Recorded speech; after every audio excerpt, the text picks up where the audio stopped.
Recording in progress. Yes, first people are joining. 1, 2, 3. Hello, Fritz. Isabella, Mafalda is here. Hello, hello. Maike, Manuel, and Rosanna. Hello, hello. Oh, more people. Seb here as well. Hello. And Sönke. The room is filling up. So Great I to probably see. already Welcome, missed some everyone. people. Yep. Welcome, welcome.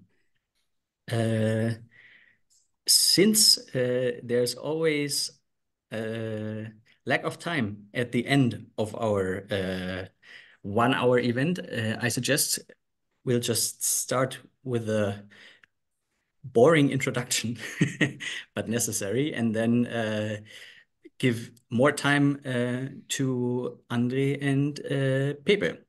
So, hello and welcome to our online format Medianet Games International introduces, where we shine a digital spotlight on interesting games companies from Berlin.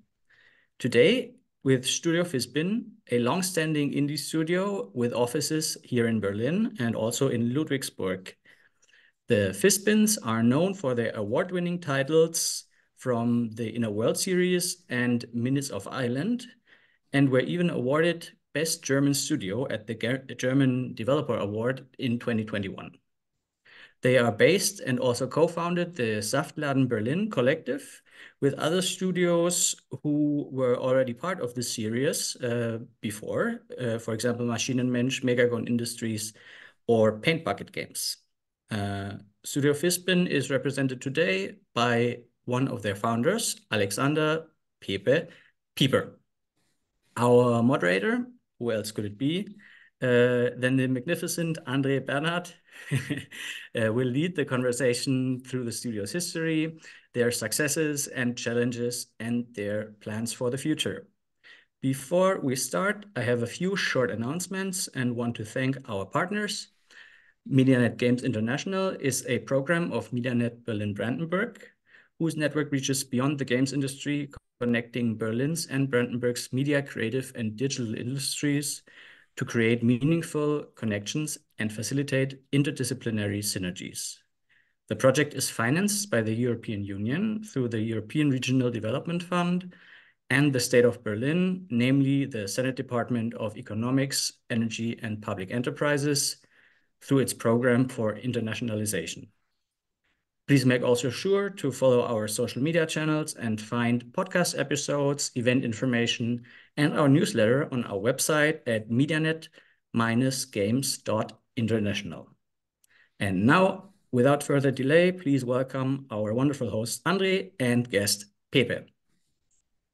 Big virtual applause. Hello, everyone. Yeah, as Florian said, I'm the one and only André Bernhardt, the IndieAdvisor, and I'm super happy and excited to be here today with Alexander Pepe Pieper, representing Fizbin since quite some years, Pepe. Yes, actually, since its inception in 2nd of May 2011.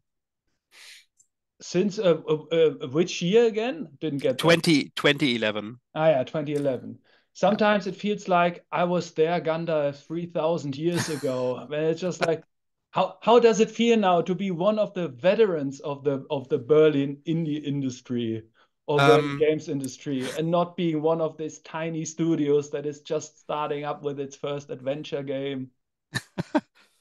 yeah, I don't know if I would already call myself or our studio one of the veteran studios, but actually, I must say I don't know, like the feeling of being one of the older studios is not the feeling that I would describe. It's more like the feeling that seeing how in the last 13 years our developer scene has been developing. That is something that I'm really happy with, and Yeah.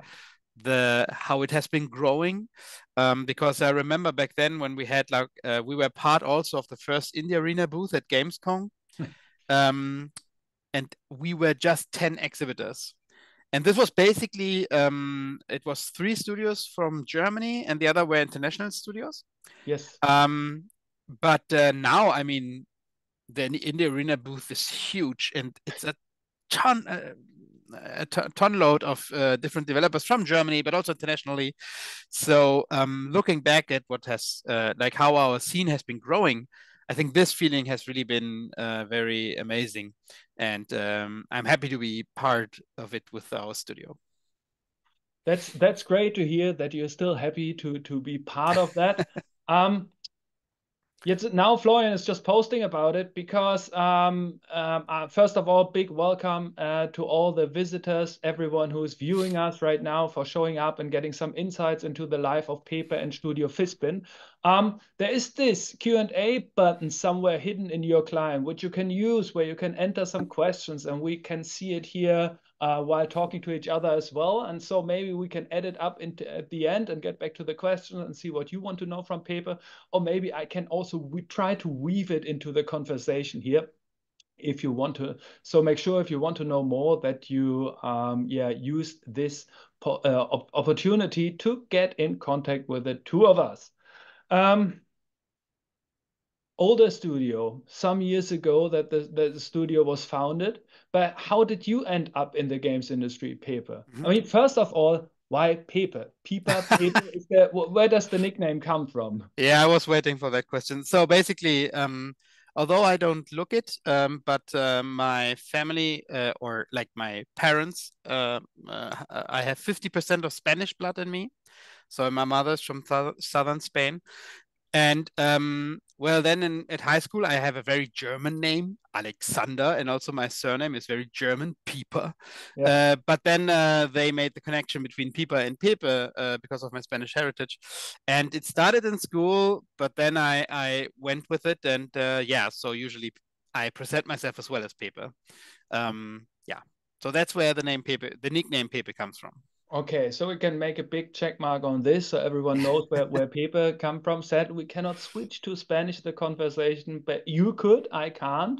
But now it comes to my mind. I mean, we are coming to I mean, we are taking a short outlook on the history of Fizbin, what you have Yeah. done and what's going to happen in the future. But I mean, the project that you are currently working on is called Project Kokidon, Kokidon. Yeah. which is Esperanto, right? Yes. Yes. Do you speak Esperanto due to your No, not at all. This Okay. was just like we were looking for a proper code name because this is just a working title. Yeah. As we haven't properly announced our our current game yet, we're still speaking of it within the working title, and I think there are still some things in the project hidden where that could explain Yeah. the name, but I won't go into any detail about that. But no, I don't speak Esperanto. Okay.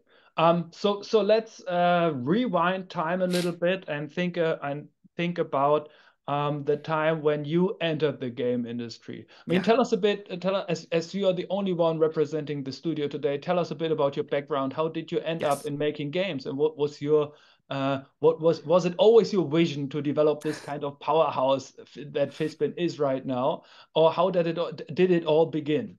Yeah.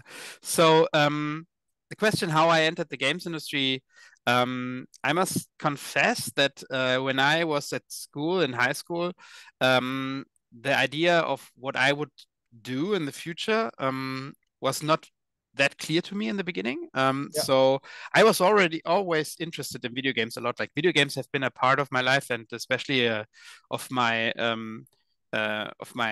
relationship with my father, Yeah. who sadly passed away last year. Because when I was little, we used to play video games together, and he introduced me to adventure games. So So PC then at this time, yeah, not totally, okay. yeah. Well, we started on. To be honest, we started on Amiga, but I don't remember those times. I mostly remember the times where we had this old PC with floppy disk, and it was it ran on 8 megahertz, but it had the turbo button, and then you could crank it up to 33. And booting up Monkey Island was always like, okay, insert this disc Yeah. now, and then this. So we started playing adventure games, and for me as a kid, I was always amazed on the worlds that you could explore there, and also like point-and-click adventure games back then were the pioneers of graphic excellence. I think if you transform it to nowadays, it's always this AAA open world games like GTA. Everyone is looking at GTA and how it's gonna look and stuff. But back then, it was the point-and-click adventure games that would push the graphics always to the limit, I would say. So yeah, as a kid, I was always into video games, and then when I grew up, I mean, when I got my hands on Doom, boy, did I play a lot of Doom back then. So yeah, video games were always a part of my life, but somehow I even started programming when I was 10 because my father gave me a basic a book about BASIC, the language, the programming language. So I started, and the first game I did was actually a text adventure for my brother, where he would play a day at school. So it started like, hey, good morning. The clock is ticking, and you have to get up, and you are up late. What you're gonna do? And then you had to type in what you want to do and stuff like that. But then fast forward to I'm high school, I'm having my degree, and somehow making games wasn't an option then, not because I thought of it and didn't want to do it, but more because I didn't think that it would be possible for me. So first I wanted to become a designer, actually, a communication designer. But then quickly, when I applied to some schools, it turned out that, well, my lame Photoshop skills I had back then were not enough. So I got harsh rejections. And then I thought like, maybe I'm going to go into programming, because one side that I'm also was fond of was how, like, engineering was always a part of me. I love to tinker around, and I love to see how machines work. And I love to work with computers, and programs are just machines that are running on the computer, right? So that's how I got into programming. So I started studying applied computer science. And that's sorry. There was a regular university, I mean, or was there any games academy kind of specialized? Well, I started in 2006. At least I wasn't aware that there were game-specific universities. There were some universities that already had some programs in place. But usually it was more of like, okay, so you have, for example, the media design course, and it has a game course in it, but it's not the whole course. Wasn't about games. So I started studying computer science, and I went into programming and how operating system works. And my university back then had a cooperation with the Film Academy in Ludwigsburg. Which was your university again? It was in... my university was in Weingarten, which is a small town near Ravensburg, where all the puzzles come from. Exactly. So I come from southern Germany, near the puzzle city. And we had a cooperation with the university in Ludwigsburg, the Film Academy. And they have an interactive media course where my former colleague Sebastian was studying, and also Mareike, who was studying at the art department of that university. And through a workshop that we did together, where we worked on a concept for an IP, so not specifically a product like a game or a movie, but just the concept for an IP in that workshop, and this laid out the foundation of the inner world.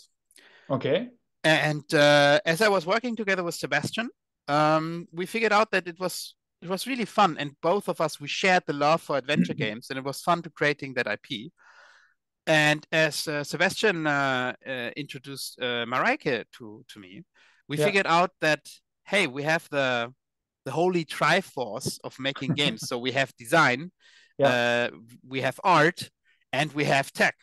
And I mean, of course, sound is also part of games, but for us, it was like, okay, we have everything we need to make video games, and every one of us was invested in video games. So we were like, hey, let's try it out. And then fast forward another 2 years. We've done our degrees at our universities. Every one of us took the inner world as their topic in a way. Yeah. And then the day that we got our bachelor degrees or our diplomas was the same day where we went to the Gewerbeamt, in German, it's where you go and register your company, and where we founded Studio Fizbin. Oh, which is just like, but that means that at this time, most of the development of the game was already done, or how No way, no. What we had, yeah.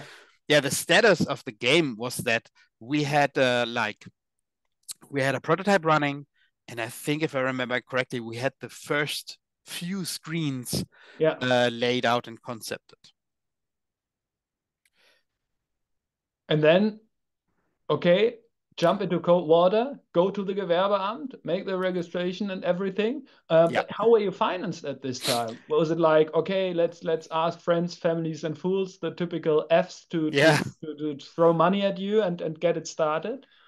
So the way we worked around that is that we basically prolonged our university lifestyle a bit, where rent is cheap, food is cheap because you only eat crap, and we prolonged our student lifestyle, but we also already while studying, we took over some contract work that me and Sebastian together, we worked for some agencies and did some smaller interactive stuff. And after founding our company, also Mareike, for example, as she was an excellent artist, she had already brought in some clients from her contract work. Yeah. And for example, after founding the company, we worked together with the Studio Fizbin from Stuttgart. They had this animation series called Tom and the Erdbeermarmeladenbrot in German, which is the strawberry jam and honey bread. And for that, we did quite some big projects. We basically immediately started doing contract work. And it worked out pretty well, so that we always could finance ourselves in a way where, okay, we can support ourselves, but we also can put some money aside. Yeah. And then we immediately applied for the first, I think it was the first round of state funding, which was the Digital Content Fund in the state of Baden-Württemberg. Yeah, okay. So not Bundesförderung at this time. Exactly, state funding, the state of Baden-Württemberg. Exactly, and there we, like in the first round, we got 100,000 euros of funding, and this combined with the money we pulled in through contract work, and then also I think a year later in 2012 we signed with HeadUp as being our publisher. This made the whole thing possible. Yeah, which is like, it sounds like a success after success coming together. I mean, when you started out and founding the company, did you have this business plan already where you thought like, okay, and we need to bring in, I don't know, XK of money from outside for work for hire projects, and also then we just collect everything until we get the public funding and stuff? Or was it just like, okay, it's just the three of us and somehow we will manage to get along at this time? Yeah. No, so one thing that I'm really, really happy about that we all did right from the get-go was that a friend of ours, Elke, she basically joined, I think, from day one, basically. And she helped us getting our financials straight. So she was, on one hand, she was our executive producer. Keeping track of the project and how we were progressing. But on the other hand, she was also taking care of the financials and all the contractual stuff. So we didn't have like a huge business plan, like saying, okay, this is the model, this is what we're going to do. But we had, like, we always knew, because family, friends, and fools, we didn't have access to a huge pool of money that we could lend from family, friends, and fools. So for us, it was always like, we need to get enough funds from our contract work to make this possible and viable. And only if we can do that, we can make this, we can keep doing this. Because every one of us was always we were all on the same page regarding, although this is of course like our dream job, but we're gonna be realistic about what we want to achieve with that. And the idea was always to have a sustainable place of work. Yeah. So basically for us, it was clear that, hey, we're gonna do contract work. We are not gonna go into the project only with, in Germany, there's a saying, the way you say it's with air and love. It's like, no, we're not jumping into this only with air and love and ambition, but with the proper funding that we can raise with contract work. Okay. And then you said like, okay, in the beginning you had, I guess you had a project plan of how long do you thought in the beginning will it take to finish the inner world, and how long did it take in the end? Yeah. So we thought, hey, with what we've got going, like I told earlier, from the studies, we could release the inner world. I think the initial plan was to release it like end of 2012, like work 1.5 to 2 years on that. But that means not just to get it right. This means not full time, because you also did work for hire in this time. Exactly. Yeah. Okay. Yeah. And also our initial plan was to do a game. Like we did a lot of market research, and we found out like, hey, how do you like scope a point and click adventure game? And the one thing that for us was essential was the screens that you would visit, the locations. Yeah. And our initial goal was to ship a game with, I think it was 53 screens. Yeah. But then I think we had this one meeting with our executive producer, where we went to a nice restaurant where we're like, hey, we're gonna look at the project and what's realistic. And we had this meeting where we were like, okay, everyone is having a nice dinner. And then Elke is going like, okay, so I did the calculations and projections. Now that we finally have, I think we had like 5 to 8 screens shippable. Yeah. Sorry.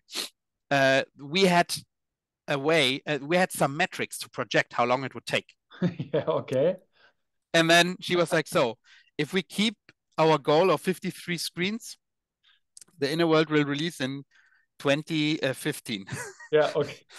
and that was like, I don't know, there's this, we were sitting there and it's like really like the food kept stuck in our throats, like, okay, well, we can't work that long, and funding is running out, obviously.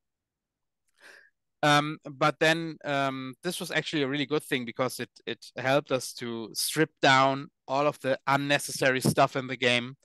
And I mean, still, the Inner World 1 is like a content-wise, it's not that small. I mean, I think we have now 23 screens. Yeah.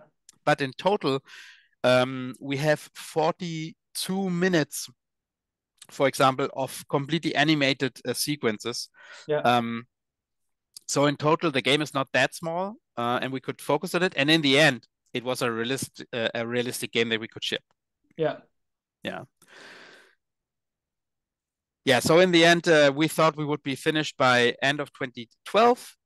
Projections said it gonna be 2015. We cut down the content and managed to ship it in July of 2013, the desktop version. So we basically worked 2.5 years on it, not full time because we were doing contract work as well. Yeah. And the mobile version for Apple and for iOS, we shipped in November 2013. Okay. And then immediately huge success hit the company. Yeah. I mean, how were the sales projections at this time, and how did it end up? Yeah, so the sales projections were moderate, of course, because although it is we had a very high quality, very interesting visuals. Of course, we're still doing point and click adventure games. Sorry. But we anticipated that we're gonna do okay somehow, and also the company was not dependent on the income of the game. And this was Yeah. always a luxury, because as we were balancing working on the game and the contract work, we always could release a game and keep working and not run out of funds immediately, because contract work would finance the studio anyways. But the success for the game was pretty well. And also, of course, the success we had with several awards that we won that also came with prize money. Like, for example, the best German game in 2014. Which was a huge success at this time, because if I remember it right, it was your competitor which you have beaten at this time was Crysis, if I remember it correctly, which was one of the biggest competitors. Yeah, It's I just think like totally. Yeah. I think it's the first time that an indie title from Germany received the honors of becoming the best German game at Deutscher Computerspielpreis, next to the usual suspects of triple A projects or Annos and Settlers that were being released in Germany. Yes, So totally. yeah, this prize came attached with prize money, which was, I don't know, best game 100,000 euros at this If time. I remember, yeah. Yeah. Of course, we had to, if I remember correctly, there was still a split also with Head Up, but nonetheless, it was for us, it was like a good injection of money to help keep the whole operation running. And then, of course, yeah, the game sold okay. I mean, it wasn't like sales-wise, it wasn't like the huge hit where we're like, okay, we can now finance the studio for the next 2 years. Yeah. But still, it did a good revenue. And the good thing about it is that we have a good, yeah, I would say a good long tail. So even as of today, the inner world games still make a little money. And this is cool for 10 years. Yeah, absolutely. Yeah. How many people was it still the same small team in the end of the production cycle of Inner World that it was at the beginning? Or were it just like, did you add some stuff at this time already? No. So we started working on the Inner World as I think it was around 10 people. And when we finished, we were around 14, something like that. Yeah. Some of us were contractors.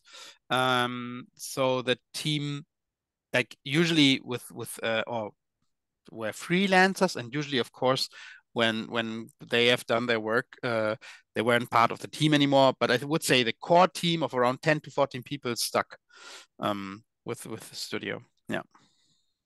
And in hindsight, is that something that you would recommend to teams nowadays as well? Like, do this one time, do your contract work on the side and work for hire to finance the studio itself, or would you say like, no, you need to go all in and you need to work 100% on the project to ship faster, be on time, or whatever, be focused? So I think like there are two perspectives on this. Because both principles have their pros and cons.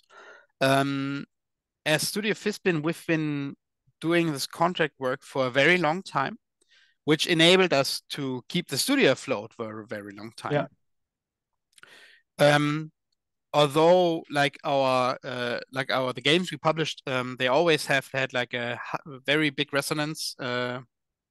Like for example, with Minute of Islands, we were an honorable mention for our art direction at the Independent Games Festival, or we won several other awards. Also, Say No More had some viral videos and stuff. But none of those games were like a huge exploding viral hit. Yeah. So I would say having the contract work on the side, without that, it would have been very hard to keep the studio afloat without a huge hits on the game's revenue. So this would be a pro for doing contract work. Yeah. On the other hand, especially when we grew to around 20 people and we were doing 3 game projects in parallel. Yeah. So we were working on our biggest one was Minute of Islands and Say No More. It became increasingly difficult to juggle contract work because for contract work, you always had to slot it in between projects or in between bigger chunks of development of their own projects. Because of the strict deadlines then. Exactly. Exactly. And I mean, even your own projects also have some sort of strict deadlines, right? But in the end, often the own projects would suffer if it's about the deadlines in comparison to the contract work. So we were very lucky and happy to be working with some amazing clients. Like we worked together with some of the public state TV stations, which were very kind to us and also allowed for a lot of flexibility. But still, juggling these timeframes become rather difficult, and also it had its toll on the teams because different developers then had to jump between working on their own game to contract titles. I'm sorry. And in the end, we decided to switch to a model in which we are now have been for the last 1.5 years working on Project Kokidon, where the whole team focuses on one project. Yeah. And I must say, for team productivity and for the health of the team climate, this is way better because the whole team can focus on working on the project. Also, I mean, of course, the scope of our current project is as big as it never was before. Yeah. So it's definitely needed. But yeah, of course, on the other hand, this means that the pressure on that project's success is higher. Yeah, right. So I think if you're starting out, because you asked me what I would suggest to newcomers, I really think that either you plan starting it, if you want to, well, I would suggest you start a sustainable business anyways. So, and as you want to start a sustainable business, I would really say, hey, please try to start also with contract work to keep a steady influx of money. Because if I look at all the studios that are still alive, those are doing contract work. And it may be that the contract work is not the favorite that you do, but it will enable you to keep your operation running. Versus, of course, going all in one project, and then it's just, okay, either this project goes or works out, and we are rich anyways, or this project doesn't, and we close doors. And what we can say is, at least as far as I know it about Studio Fizbin, that later on the contract work or work for hire that you did was also like game related. I mean, maybe totally. with some adventures into more serious games or applied interactive technologies, how people call it these days. But most of the time it was just, it was not like that you were just designing other graphics and stuff, but later on just making games like the game with the elephant. No, how is it called? The game is basically called the Elephant app. The Elephant app. Yeah, or the Kikaninchen app, which is the blue bunny over here. Yeah. Totally. Like when we started, I think in the first 1 or 2 year maximum, we were doing non-game related stuff. I mean, when we founded the company, and I was, of course, I was the IT guy. So yeah, in the beginning, I also did the homepage. But this paid a little bit of money, and it could turn on the lights for some months. But we were lucky that we could that our clients would become game-only clients pretty soon. And even we were very successful with one of the projects where we're working with a museum, for which we won another computer game award, the Innovation Award that also granted us some money in 2015. Yeah. So which museum is it again? So is it still on showcase? So the project sadly isn't on showcase as of right now, because so the museum is in Münster. It's the LWL Museum for History and Culture, if I remember correctly. It's now 10 years ago, where we finished the project, so quite a long time. If I remember correctly, as of right now, it's not in operation. But they're working on getting it back on. if you ever drop by at this museum, make sure to take a look because it's really a great installation. But sadly, as we lack the time, we can't spend too much time on Yes. talking about it. So it's just a cliffhanger, yeah, to make you go out and visit more museums after this little interview that we have over here. Um, Coming back to the timeline and the history then. So okay, everything went great. You released Inner World. It got the awards. It worked out well. We all know the adventure market is not like the point and click adventure wasn't on a huge rise or anything, but it's still working out today and generating some revenue. But then you immediately come up with the idea, okay, we got the money from the Computerspielpreis, let's focus on part two of the Inner World. Or Actually, no, but because after the Innoworld one, we were happy to do some contract work because first of all, we had to come up with a new concept because Innoworld yeah, one being our first project, we were not as wise as we were. Where what you should do is when you come close, or not even close, if you see the release on the horizon, you should prepare your next project. yeah, But we were not as wise back then. So we shipped the Inner World and then we worked on the iOS version and the next project wasn't fleshed out yet. So in 2014, we mainly focused on contract work. But the idea of, hey, maybe there's still enough drive for another sequel because the Inner World was still doing great and fans were demanding another game. yeah, So I think in 2015, the idea started to grow to do another point and click game and to do Inner World 2. And although it's maybe a like a sad thing, but the initial spark was that we wanted to do a game with a story about the rise of fascism and yeah, right-wing extremists. And this was the time when the AfD was getting bigger. Started with Pegida and then went over to the AfD, the German right-wing party. yes. So we felt the timing was great to do a game about why these, why this is happening or could be happening, Mm. and why this is really bad. Yeah, understandable. Yeah. So yeah, that's how we came to be, and no, how we came to work on Innoworld 2. Yeah, And with Innoworld 2, I must say, we applied a lot of lessons that we learned in Innoworld 1. So Innoworld 2, really, the project kept its timeline. Although here and there we learned, okay, we need to, because Innoworld 2 was bigger in scope. yeah, And we technology wise, we switched to Unity for the project. Of course, we had some learnings here and there, but other than that, Innoworld 2 really was productive from a production standpoint. We applied a lot of learnings and it was successful in a sense where you look at the project and say, hey, do we deliver the quality in time or not? And I think yeah. we did. Yeah.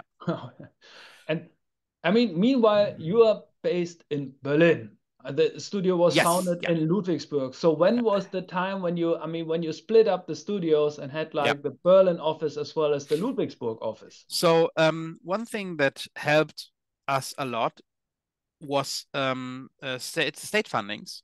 Yeah. And the decision to open up Oh, yeah. another office in Berlin didn't come like from a strategic standpoint, but was just personal. So Sebastian, my ex-colleague, Yeah. he wanted to move to Berlin. So he started to move. I think he moved to Berlin in mid 2014 or end Mhm. of 2014. And then actually for me, I also wanted to move there Yeah. in the beginning of 15. So we decided that, okay, others want to stay in Baden-Württemberg and why not have two offices? Yeah. Let's see. And this would give up also access to two different state funding because federal funding wasn't a thing back then. Yeah. So having the possibility to access two state fundings was really cool for the projects. For those who are watching here watching us talking or me talking here more often at Media Games International, MediaNet Games International, know that we sometimes take some excursus on funding. And I mean, yeah, it's all about the regional effect. The money that you Yeah. get from the state funding, depending on the state where you're based in Germany, needs to be, most of the part needs to be spent in the place where you're, or in this state where you're actually located, or the people are working. So therefore, it was great then, I guess, that you have people working in Berlin, so you could spend money in Berlin, the money that you got from the media board over here, as well as in Baden-Württemberg then. Yeah, totally. Yeah, yeah, I guess you also were one of the first teams that were actually combining public funds Yes. of two states. Yeah. So some kind of pioneer regarding this, and using this funds, yeah, to work on the next title. Yeah, totally. I mean, for us, it was just like a coincidence that we had people that wanted to stay in Ludwigsburg and people that moved to Berlin. Yeah. Because also remote working and hybrid working wasn't also that much of a thing back then. But we were like, hey, let's try it out. It's gonna work. And then we were the first to having a lot of video calls as well, because we were syncing between the Ludwigsburg and the Berlin office. Yeah. And when we approached the funding agencies, yeah, they were like, oh, this is something we didn't have before, but it should work out. And I remember that with a little bit of back and forth, it worked out perfectly that we could combine the medium board funding with the DCF funding from the down there in Baden-Württemberg. Yeah. So you got all the money together. How big was the team at this time then? I mean, how many people were working on? Yeah, when we started working on Inwell 2, I think we grew to a size of around 20. Yes, if I remember correctly. Which is the where you were still indie at this time? Is it the critical number that you crossed with 20 or? Yeah, I don't know. So I don't know if there's a number on if you're indie or not, but for us, we were always indie, and it was like, I think what definitely happened that with growing to a bigger team, we also had to learn how to change and how to evolve. And this also, for example, had the effect that so this was a time when Mareike already left Fizbin from the operative part. So she was always part of Fizbin and helping us here and there. Like, she did a lot of work and support for the Innerworld 2 or later games as well. But like from the day to day, she left. So it was Sebastian and me on the managing side. Yeah. And when we grew to a team of 20, for example, this was the time where I also started to take over more management duties. Because with more people, there's more management you got to do and make sure that everyone fits in, everyone has everything they need, and stuff like that. Yeah. So you when you were working on Innerworld 2, it was again then published by Head Up Games? Yes. Okay, and this time you were in time, quality and budget and everything, and released on time, and had already the next title on your inner vision what to do after it's being released? So kinda. So we released Innerworld 2 on, I think if I remember correctly, it was 2017. Yeah.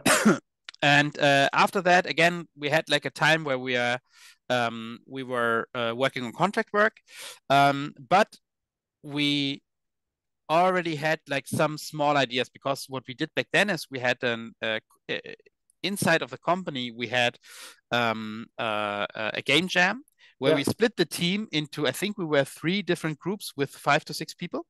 Yes. And then we did small game jams around a topic, and that's how we came up for our next game, which was Minute of Islands. Yeah. And then on the other hand, back Marius Winter, he joined Fizbin, and he was working on contract work. But then it arose the possibility that he came up with his game idea for Say No More. Yeah. And then he was like, hey, he would love to do this game within Fizbin, as Fizbin could support him with infrastructure and with the team and with our knowledge working with publishers. So he could do his first own Fizbin game instead of just working on contract work. Yeah. So we started working on the first ideas of Minute of Islands in 18, and I think if I remember correctly, we started working on Say No More in 18, 19, something like that. So yes, we had like 1 year of pause roughly after the release of Innerworld 2, where we just focused on preparing the next project, looking out for publishers, getting funding and stuff, and also doing contract work. Yeah. Before we talk a bit more about Minute of Ireland, Florian is waiting for hours now to push the button to show us the trailer of Minute of Ireland. As there's no trailer yet for the secret project or the project with the working title you're currently working on, we take a look at Minute of Ireland right now. If Florian is with us and could push the button now, please.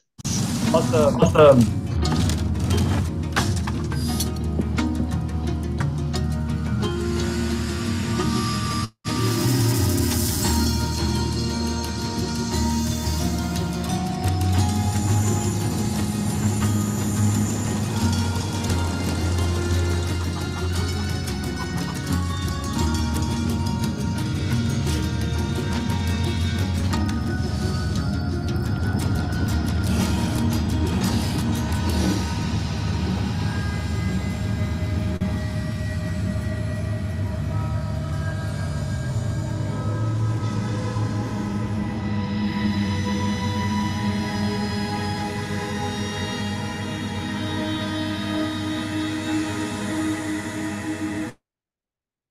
Awesome. Still looks amazing.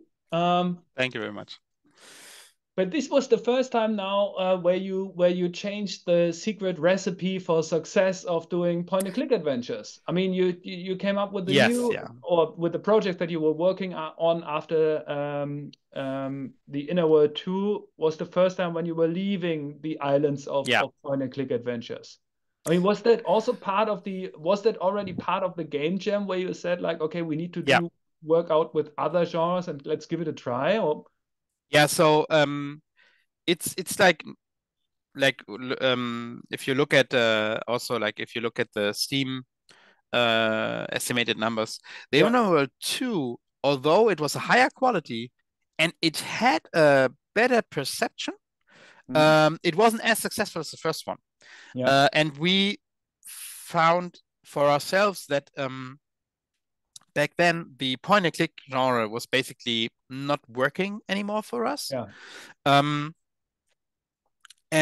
So when we started the game jams, we focused on our core principles, and our core principles was like, first of all, we want to tell stories. We are storytellers.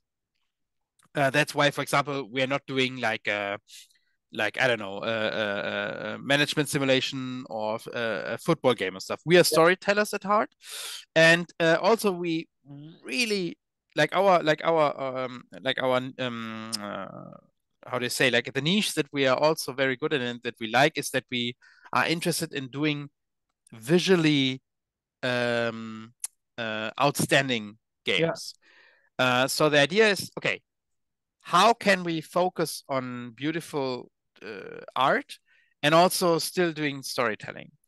And so in the game jams, one thing that was common or I think 2 or 3 of the projects were kind of in the narrative platformer genre. And if you look at the games that we released in 2021, so Minute of Islands, Say No More, and Lost at Sea, all 3 games, they had a focus on exploring the possibilities of telling stories in totally different gameplay mechanics. So Minute of Islands was a story platformer, Say No More was a one-button story game, and Lost at Sea was a first-person puzzle game. And we tried to figure out how we can keep telling stories that have a very special visual style, and are supporting these stories with the gameplay mechanics. So one of my questions was like, okay, how strongly is Studio Fizbin tech driven? But in the end, not at all. I mean, no offense to your tech. It's fine. It's fine. No, but that's actually, I wanted to go onto that question. I'm very happy about the question because that is something that actually is not that true. If you look at it from the outside, yes, it doesn't look very tech driven because like we are not working on the fanciest shaders on the market and stuff like that. But what we do on the inside, we did it with Inner World 1, where we made our own tech where game designers and scripters before Unity could script the game without needing to touch source code, and it would work, and they could basically script the whole sequence in another tool, and then we could boot it up in the engine. We in the InnoWorld 2, we made our tech was where we combined classical animation techniques, 2D hand-drawn animation techniques, with new animation techniques that were, for example, spine, where you basically are, it's like a puppet animation, but it's combined with frame-by-frame animations. So that's something. And then in Minute of Islands and Say No More, all of these we explored different approaches, but we always had like one small technical thing that was hidden in the inside that would help us do the game, or that would help, how to say, help our designers work on the game easier.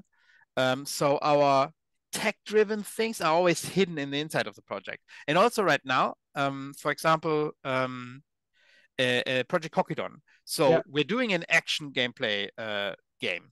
And in that, I cannot talk about what exactly, but tech-wise, we worked up a system where designers can use a very specific tool in a fresh new way, where they can just do gameplay stuff without having to interact with code. This is stuff that will be revealed later on, as soon as we come closer to the announcement and the reveal of the game. But yeah, so we are not classically tech-driven. I would agree to that. But tech always is, for us, it's about in German, again, there's this German saying, Taschenspielertricks. It's about how you can pull off efficient tricks that from the outside look amazing, but from the inside, they're very effective. Which leads like to the perfect point where you can explain where the name Studio Fizbin is actually coming from. Yes. Talking about magic tricks. Yeah, I know you know the answer. So if anyone is wondering why we are called Studio Fizbin, and I'm pretty sure there are people wondering, because I always get requests or people write the name wrong or whatnot. So when we were thinking about a good company name,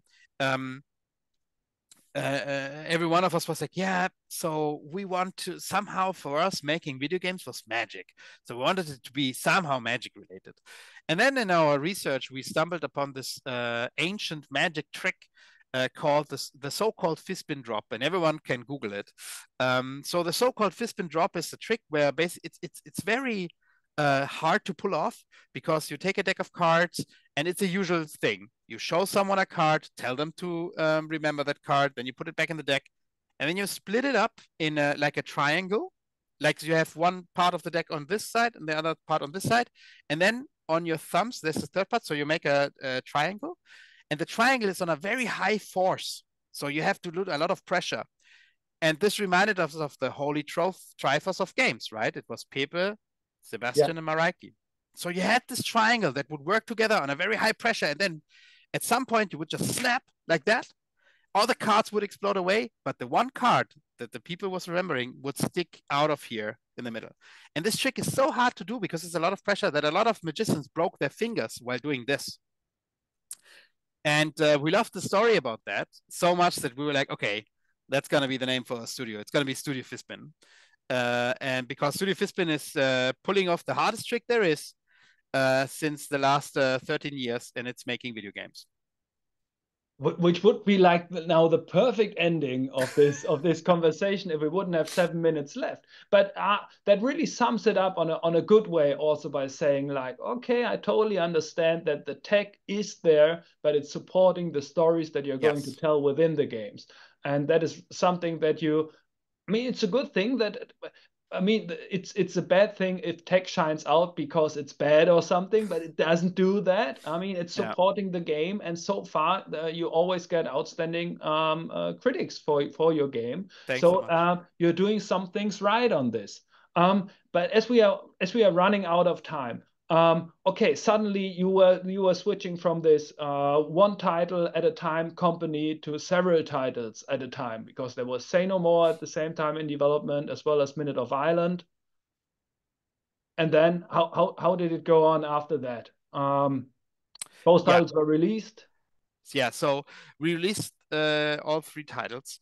And for us, this was a very crucial point in our company structure because, of course, we grew as a team. So we had a lot of people coming in. I think we were 24 at that time.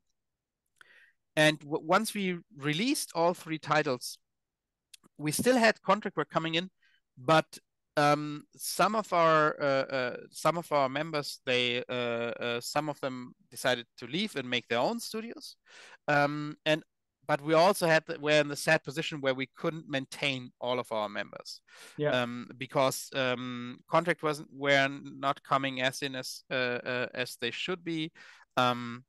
Also, 21 was the first year after the Corona pandemic, which we in our contract situation, we totally like were affected by it.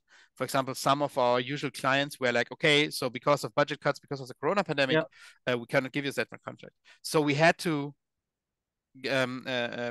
shrink down a little bit again. And that for us was the decision where we're like, okay, apparently the contract work didn't work out this time, and also the team grew tired of juggling and jumping between the projects. So that's why we decided for the next project, which has the biggest budget yet, and which also is going to be scope-wise the biggest project yet. We want to make sure that people working with us could have focus their energy on making this the biggest project and the best project they could. That's why we switched to a 1-project studio. And that also, I mean, that also explains why you have this company policy of only like everyone is working 32 hours a week. Is it still a thing with full payment? Yes. Yeah. So when we set up this project, we were like, hey, we want to keep the energy of everyone up, because basically if you're working on a lot of projects at the same time, it consumes energy. And then we scoped the project in a way where we're like, okay, we want to do the experiment where is it possible, can we switch the whole studio to a 32 hours time frame while keeping the same pay?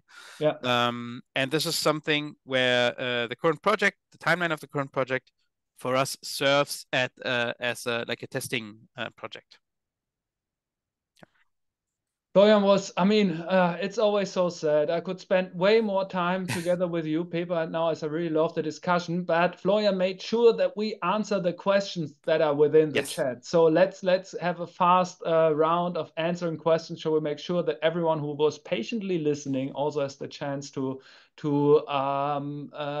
get feedback on what they wanted to know. So first one, Anonymous, do you offer internships for game audio roles? Yeah, so game audio is something that we don't have as a fixed position in our studio. So with game audio, we always work together with freelancers and different studios, because also different games need have different needs. So sadly, no, we don't offer game audio roles at our studio. Okay. Thanks a lot, therefore. Then we have Manuel Mendes Texera. Hopefully I pronounced the name somehow correctly. Hey there, great show. Thank you. I did the voice recording and editing for Minute of Islands in Berlin. It really was a pleasure. Will future games also only be available in English, or will there be a localization at some point? Yeah, so first of all, thanks for the feedback. I remember working together with you as well, it was very good. And second of all, so yeah, basically English, it's always a decision of the target audience and of course the budget. And the Minute of Islands budget wasn't huge because we were a niche project. So I guess for our current project, the probability that we will have multi-language audio is much higher. Thanks a lot, therefore. Fritz Schumann, thanks for the discussion. Yeah, with a pleasure. I really enjoyed all the Fizbin games. The only one I haven't played yet is Say No More. I got a question about Minute of Island. I adored the art style and the narrative, but found some later puzzles a bit too long. How do you decide the length of a game in general, and Minute of Islands in particular? Okay, so first of all, thanks. I'm glad that you enjoy our games. Second of all, you should totally try Say No More. It's shorter, and it's also a totally different style of game. Now, about the art style, no, about the length of the thing. So it's always depending on the scope of the game. And I must to be completely honest, also, when you're working together with a publisher, they also have expectations and knowledge how to position a game in the market. And playtime is always a thing that is, at least back then, was part of the discussion. Like, where do we want to position ourselves in the market? How long should the game roughly be? Because you want to be comparable to other games. So the decision on how long Middle of Islands should be, playtime-wise, was a collaboration between us, the developer, and the publisher. Now, only two short answers, please. Fritz Schumann again. Also, when will a Doll of Mo be available? Sadly, I don't know. That's a short answer. Great. We offer internships in the animation department. Rosinskaya. So in general, internships also in the animation department are possible. So yes, feel free to check out studio-fizbin.com, and there's a job page where you can see if we're looking for interns. And then last but not least, Maike Blankenhagen, lots of hugs to the whole Oh, team. yeah, I'm really, yeah. So a lot of Brought the hugs back to fans. Maike. Yeah, no, not actually. Or Maike was co-workers. working on, Ah, well, she was formerly working together with us on Middle of Islands as well. So hi, Maike, glad you watched. we are running out of time, and we didn't speak anything about the new project that you're currently working on. But it's also, I mean, it's currently work in development, so there Yes. isn't much that you can say. But maybe you can give us the elevator pitch or something, what the game is about. Yeah. In a nutshell. In a nutshell, Project Kokidon is gonna be Fizbin's take on an action roguelike game. So you're gonna expect a story world where you can dive into that will tell a meaningful story and something that is comparable to the stories we've told before, but mixed with fresh gameplay mechanics. And as always, it's gonna look delicious. There's our is very thanks a lot for giving us this insight in the next genre that you're going to conquer. Thanks a lot, Pepe, for your time. I mean, this is like the perfect cliffhanger right now to tell like, okay, there might be another talk with the two of us in the future one day because there's more stuff to cover when Project Kokidon comes out, talking about the acquisition of your team by Thunderful. But for this day, it's done. And I also just read, yeah, thanks to Fritz Schumann, my job is done. He bought the version of Say No More on Switch. Nice. Great job there. Another copy sold. Thanks a lot, everyone, for watching. Thanks a lot for Media Games International for giving us this stage and being able to talk to you all. And hopefully all of you enjoyed the show so far, got some insights from this talk, and will have a beautiful rest of the day. See you Thanks all so soon. much. Thanks to everyone. Thanks, Alex. Thanks, Florian. And that's it so far. Thank you. Bye-bye. Have a great night. Bye-bye. Crazy waving.